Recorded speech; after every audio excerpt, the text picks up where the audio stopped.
Deuteronomy. Chapter 23. Verse 1. No one who has been emasculated by crushing or cutting may enter the assembly of the Lord. Verse 2. No one born of a forbidden marriage nor any of their descendants may enter the assembly of the Lord, not even in the 10th generation. Verse 3. No Ammonite or Moabite or any of their descendants may enter the assembly of the Lord, not even in the 10th generation. Verse 4. For they did not come to meet you with bread and water on your way when you came out of Egypt. And they hired Balaam son of Beor from Pethor in Aram Naharaim to pronounce a curse on you. Verse 5. However, the Lord your God would not listen to Balaam but turned the curse into a blessing for you, because the Lord your God loves you. Verse 6. Do not seek a treaty of friendship with him as long as you live. Verse 7. Do not despise an Edomite, for the Edomites are related to you. Do not despise an Egyptian, because you resided as foreigners in their country. Verse 8. The third generation of children born to them may enter the assembly of the Lord. Verse 9. When you are encamped against your enemies, keep away from everything impure.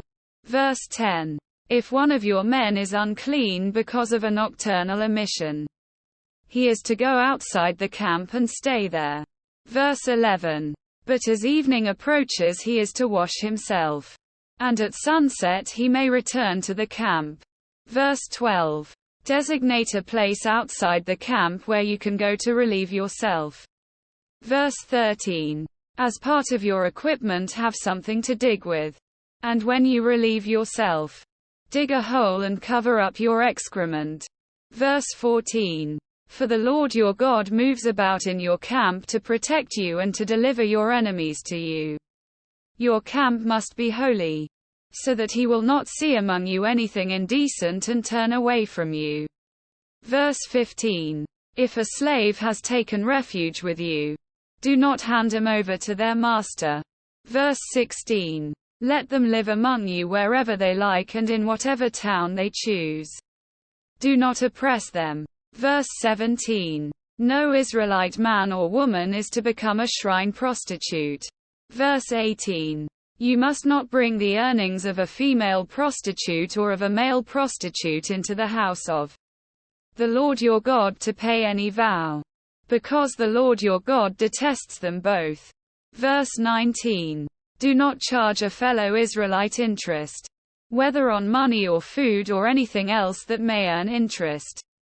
Verse 20. You may charge a foreigner interest, but not a fellow Israelite, so that the Lord your God may bless you in everything you put your hand to in the land you are entering to possess. Verse 21. If you make a vow to the Lord your God, do not be slow to pay it, for the Lord your God will certainly demand it of you and you will be guilty of sin. Verse 22. But if you refrain from making a vow, you will not be guilty. Verse 23. Whatever your lips utter you must be sure to do, because you made your vow freely to the Lord your God with your own mouth. Verse 24. If you enter your neighbor's vineyard, you may eat all the grapes you want, but do not put any in your basket. Verse 25. If you enter your neighbor's grain field, you may pick kernels with your hands, but you must not put a sickle to their standing grain.